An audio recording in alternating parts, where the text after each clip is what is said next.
नमस्कार. या व्हिडिओमध्ये आपण बोटनेक गळ्याचे मापे कोणत्या पद्धतीने कसे घ्यायचे, मुंडा किती घेणार आहे, शोल्डर किती घेणार आहे, गळाखोली किती घेणार आणि मधला अंतर किती घ्यायचं हे समजून घेऊया या व्हिडिओद्वारे. तर आपण सोप्या पद्धतीत आपण शिकणार आहे. त्यासाठी पूर्ण व्हिडिओ बघा. व्हिडिओला लाईक करायला विसरू नका, चॅनलला सबस्क्राईब करा. तर आता ही उंची घेतली. आता उंची आपल्या स्वतःच्या उंचीनुसार उंची घ्यायची असते. त्यानंतर हे शोल्डर घेतले. शोल्डर मागचा भाग आपण मोजून घ्यायचा आहे आणि त्याचा निम्मा भाग करायचा आहे. आणि इथं गळाखोली आपण 2.5 नाही घ्यायची, 3 3.5. आपल्याला जर हे मधला शोल्डरचं अंतर कमी हवं असेल, बोटनेकसारखं जर पूर्ण अंतर हवं असेल तर आपण 4 सुद्धा घेऊ शकतो. आता जेवढं शोल्डर घेतले तेवढाच मुंडा घ्यायचा आहे, त्याच्यात बदल करायचा नाही. तर मी तेवढाच मुंडा घेतला आहे. शोल्डर जेवढं घेतले तेवढाच मुंडा घ्यायचा आहे. तर या पद्धतीने मापे टाकले तर आपला बोटनेक जे ब्लाऊज असतं ते मुंड्यामध्ये सुद्धा टाईट होत नाही आणि सुंदर बसतं. 3च उंचीचा आपण गळा घेणार आहे. जास्त 4 3.5 4 असं घेणारच नाही. बोटनेकला 3 किंवा 3.5 इतकंच अंतर घ्यायचं आहे. आता बोटनेकला आकार देऊन घेतल्यानंतर आपण कापून घेतलेला आहे. कापून घेतल्यानंतर आपण तो गळा शिवण करणार आहे. शिवण करण्याआधी आपण व्यवस्थित कपडा, अस्तरचा कपडा आणि ब्लाऊज पीसचा कपडा ठेवून घेतला आहे. ठेवून घेतल्यानंतर पूर्ण गळा हाय तसा शिवण करून घ्यायचा आहे. तो पलटी करायचा आहे. मग त्याच्यानंतर आपण मधला जो आकार असतो आवडीनुसार आपण कापून आणि तो शिवायचा आहे.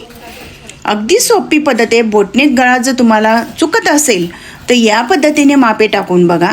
तुमचा गळा अगदी प्रॉपर आणि छान बसेल, कुठंही दाबले जाणार नाही. आणि बोटनेक गळा शिवण करतात महिला, पण जिथं ब्लाऊजच्या बाह्या असतात तिथं मुंड्यांना असं घोळ येतो, गुढ्या येतात, गोळा होतो, मुंडा आपल्या टाईट बसतो.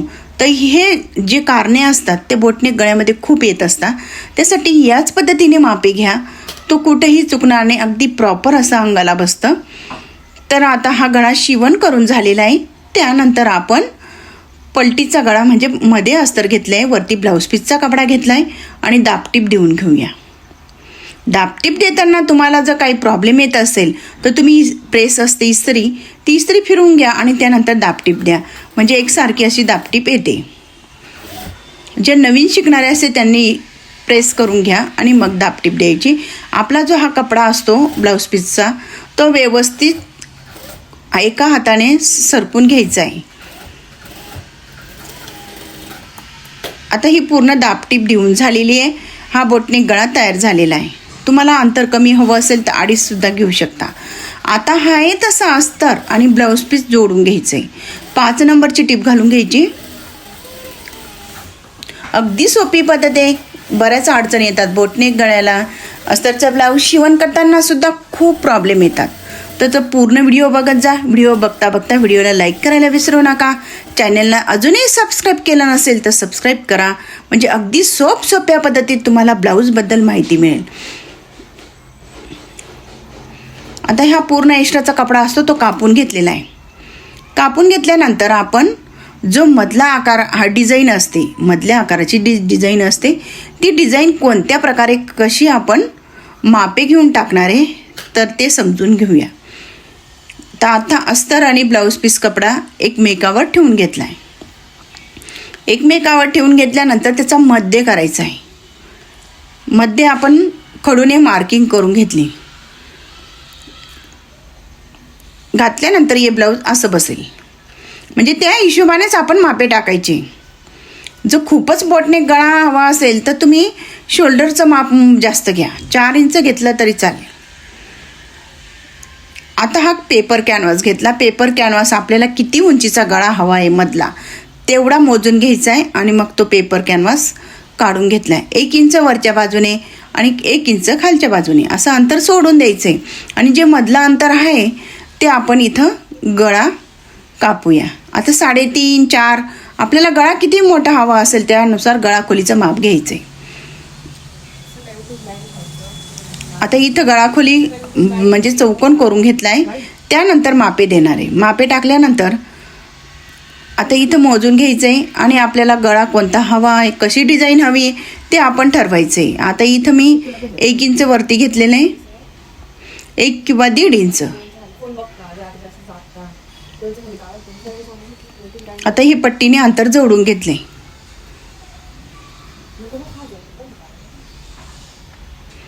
पट्टीने अंतर जोडून घेतलंय आणि मग इथं या पद्धतीने हा गळा तयार होईल. आता तो गळा कापायचा आहे. गळा कापताना आपण काय करणार, बाहेरच्या बाजूने सुद्धा 1 इंचची शिलाई मार्जिनची पट्टी घेणार आणि मग ती बाहेरची पट्टी कापणार. सुरुवातीला ती पट्टी कापल्यानंतर आपण आतला भाग कापणार आहे. म्हणजे आपला गळा असा प्रॉपर असा तयार झालेला आहे. कापताना सुद्धा कॅनव्हास कापताना अगदी काळजीपूर्वक कापायचा आहे. आपला वरचा भाग कसा कापला आहे हे सुद्धा लक्षात ठेवायचं आहे. आता हा गळा तयार झालेला, त्यावर आपण शिवण करून घेऊया. आधी अस्तरचा कपडा मोठा झाला असेल तर तुम्ही दुमडून घ्यायचा आहे. आपल्या डोळ्यांना हा गळा कसा वाटतोय त्यानुसार आपण शिवण करायचं आहे.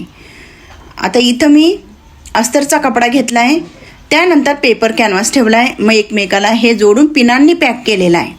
पिनांनी पॅक केल्यानंतर हा शिवण करायचा आहे. मध्ये सेंटर आलं का हे चेक करायचं आहे. मग खालच्या बाजूने सुद्धा आपण सेंटरलाच घेतलेलं आहे का ते पण चेक करायचं आहे. त्यानंतर शिवण करायचं आहे. कारण की या पद्धतीने जर तुम्ही शिवण नाही केलं तर आपला गळा एका बाजूला जास्त होतो, एका बाजूला कमी होतो. मध्ये सेंटरमध्ये जर गळा आपण शिवण केला नाही तर ब्लाऊज घातल्यानंतर व्यवस्थित दिसत नाही. त्यासाठी हे पूर्ण चेक करायचं आहे आणि नंतर शिवण करायचं आहे. शिवण करताना एकसारखं शिवण करायचं आहे.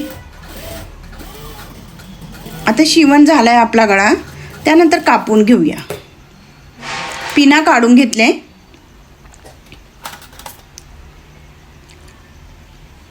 पिना काढून घेतल्यानंतर आता बाहेरचा भाग अस्तरचा भाग कापून घ्यायचा आहे.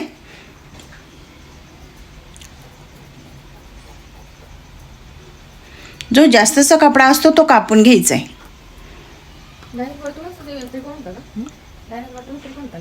आता मधला भाग कापायचा. मधला भाग कापणार कसं, आता मध्ये फोल्ड करून घेतलाय आणि मग थोडा असं कात्री देऊन घेतली. त्यानंतर तो मधला भाग एका बाजूने असं कापत गेली.